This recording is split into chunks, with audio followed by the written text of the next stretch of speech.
Chefs of Reddit, what's your single favorite ingredient and why? Sumac, seriously, get yourself a huge bag for like $15 bucks and thank me later. It's lemony and salty, sweet and smoky and earthy and beautifully red. Sprinkle it on toast, curry, chicken, steak, tacos, deviled eggs, ice cream, just about everything. You can also brew it like tea and it has an intense wild berry flavor. My mom is half Iranian, so we grew up eating sumac with her rice all the time. My parents thought it was hilarious when little me asked for some while at a friend's house, and of course they had never heard of it. Be diligent in asking friends if they're allergic. It can come as a big surprise. Bay leaves. Like salt, you don't want them to be the dominant flavor in anything, but they make a night and day difference in stews, pasta sauce, you name it.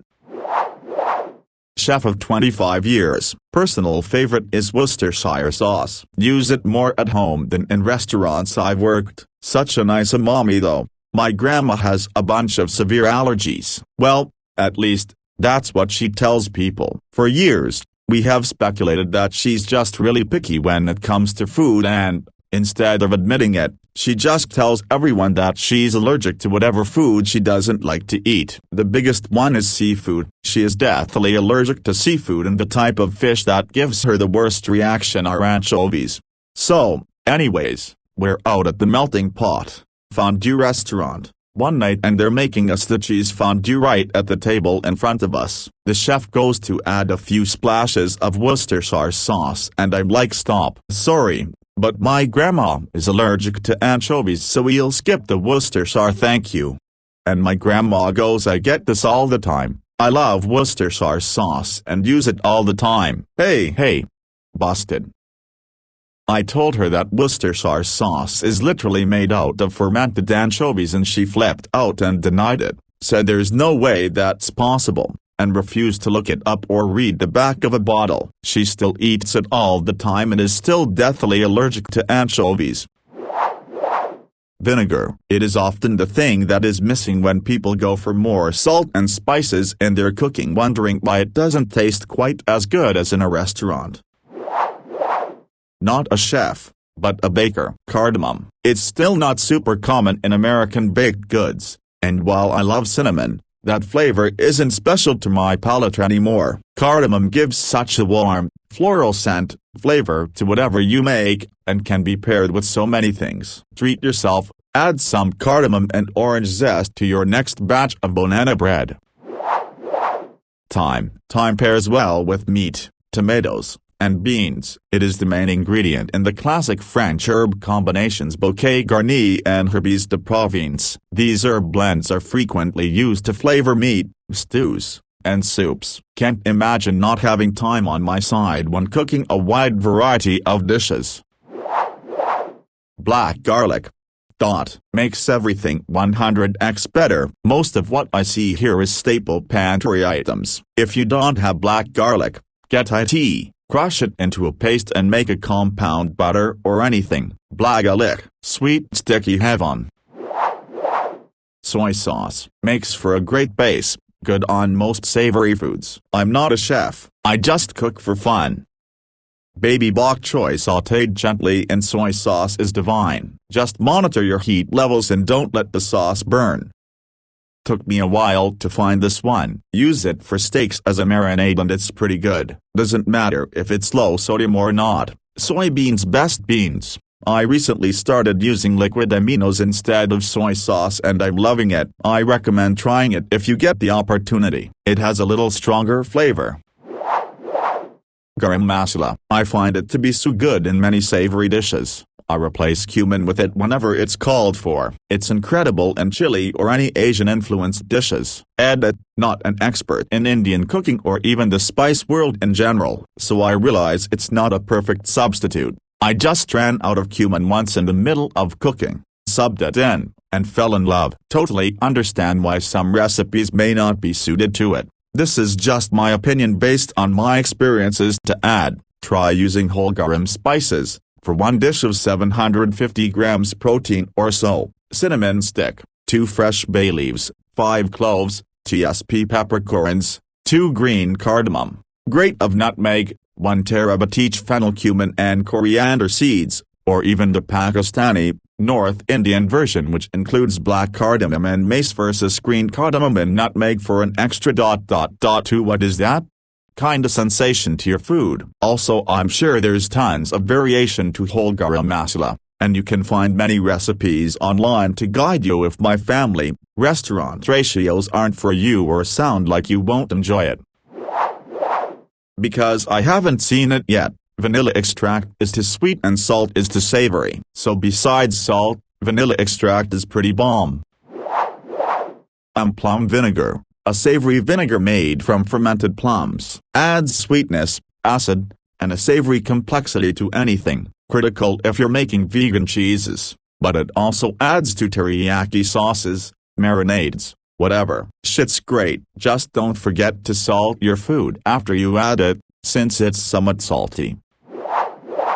Salt obviously, but as far as funner items, you'll notice it changes. We go through stages. I've had my jalapeno, chipotle stage, my mushroom stage, my chickpea stage, my pancetta stage. My favorite was my porchetta stage. I had the stuff on the specials menu in one way or another for so long we had to put it on the permanent menu of suffer the wrath of big eaters. Onions. I add onions to almost every dish. Onions are okay, but recently I've discovered shallots and I knew they existed and everything before but never used them much, and now that I use them in everything. Shallots are the star of the onion world and no one can convince me otherwise. They're better in every way. Cut off both ends. Peel off the paper. Put them on top of a rectangle of aluminum foil. Pour oil over them and smooch them around with your hands so they are all covered. Bonus points for flavored oil, herb infused or mushroom, salt, garlic salt. Pull the sides of the aluminum up to make a pouch and pinch/fold/crimp the sides shut. 350 F for 45 minutes. But I've done 400 for an hour and they were still good. Garlic salt. It is 100% a gateway spice. It starts as a hungry young adult with no culinary knowledge. Your ramen all tastes the same. People like to put seasoning in their food, right? Could buy this salt and pepper. But wait, this is garlic salt?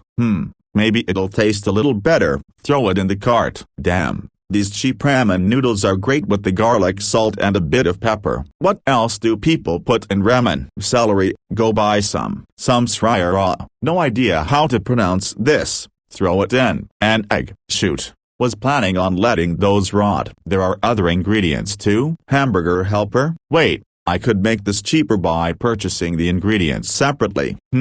5 years later you're cooking from scratch. If it exists, you can cook it. Garlic salt is a gateway spice. Oranges. They are just amazing. Do you enjoy lemon in your sauce? Orange is better. Fill your fish with baked oranges. Will blow your mouth away. Hibiscus tea. Someone put orange and ginger. The most refreshing tea ever made. Chicken with orange and wine reduction. Beautiful. I've only been baking for a few weeks, but the zest of citrus fruits, especially lemon, are so good. I like to put zest on almost anything. My mango pie I used orange zest, and on my pear apple spice pie I used lemon zest. I'm planning on doing an orange pie next or some other baked good that includes oranges. Sodium citrate. I can turn any shredded cheese, single or blend, into a sauce of whatever consistency is needed, in 5 minutes. No messing with roux, just velvety goodness. As a chef, I have 4 which are the most common: onion, garlic, salt and oil. But if I had to choose, garlic. And as a baker, of course, sugar.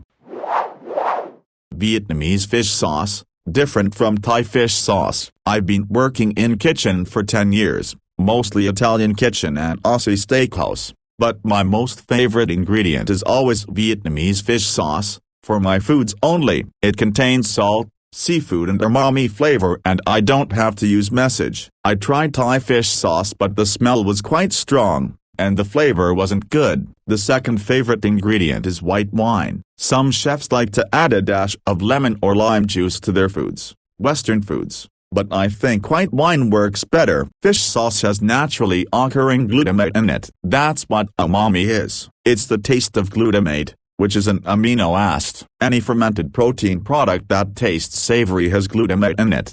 Soy sauce, fish sauce, cheese, a well-aged cut of meat.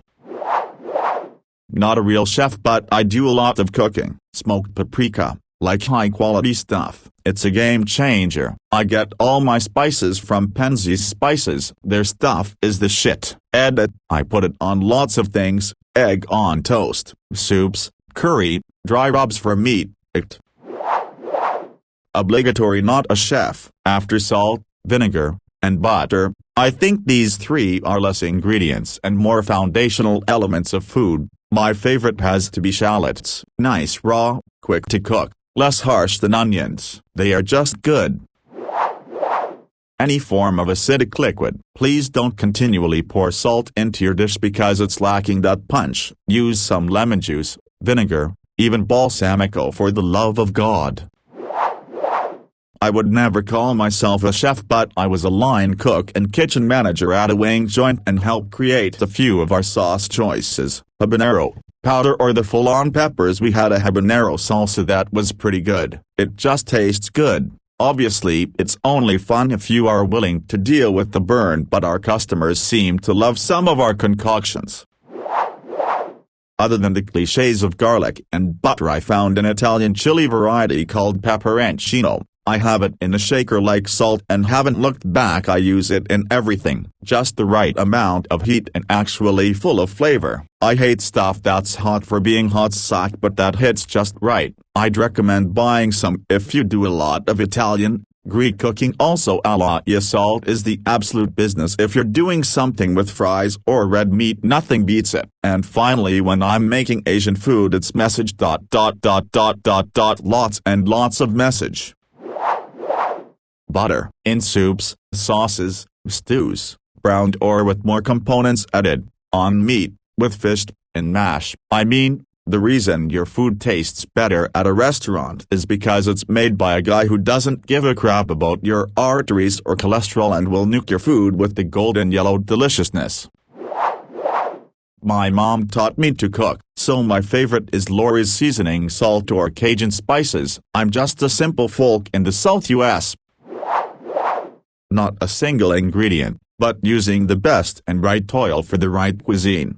E.g. butter for French food, extra virgin olive oil for Italian, etc. Always makes a huge difference if you're trying to nail a country's cuisine. Learn the oil they mainly use. It'll really help you achieve that flavor. Tough call between capers and ghost chili. Capers for no particular reason. I just love them. Ghost chili because it's my secret ingredient for mild heat. Yes, one of the hottest peppers in the world is the best for mild salsa. I discovered this when I worked at a Mexican restaurant way back in the day. We had a ghost pepper recipe, and when it went out of style I took home the leftover ghost chili powder. A little goes a long way.